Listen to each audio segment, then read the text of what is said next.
Hey, ഇതാര് നോക്കിയേ? ആരിത്? ആരിത്? ആരാ ഇത്? ആരിത്? ഫിദ വൈഷാവ്. ഫിദ വൈശ്വാ? ആരത്? ആരത്? ആരത്? ആരാത്? യസൈത്താൻ ഇത് ആരീന്ന്? ഫിദ വൈഷു. അതാര് നിന്നോട് ചോദിച്ചത്?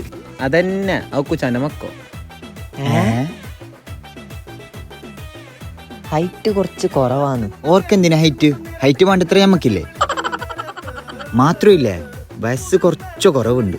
എന്ത് വയസ്സ് കുറവ്? നമ്മളായിട്ട് ഒരു 10 വയസ്സ് കുറവുണ്ടാവും. 5 കൊല്ലം കഴിഞ്ഞാൽ പിന്നെ 5 വയസ്സിന്റെ കുറവുള്ള. ആ അത് ശരി തന്നെ. 10 കൊല്ലം കഴിഞ്ഞെങ്കിൽ സെയിം ഏജ്. അപ്പൊ ഓക്കെ ഷിമ, അപ്പൊ പിന്നെ ഫിക്സ് ചെയ്യാം. ഫിക്സ് ചെയ്യാം. അപ്പോ നിങ്ങളെ രണ്ടാളെ മംഗലോ ഒരേ ദിവസമോ ഒരേ പന്തൽ.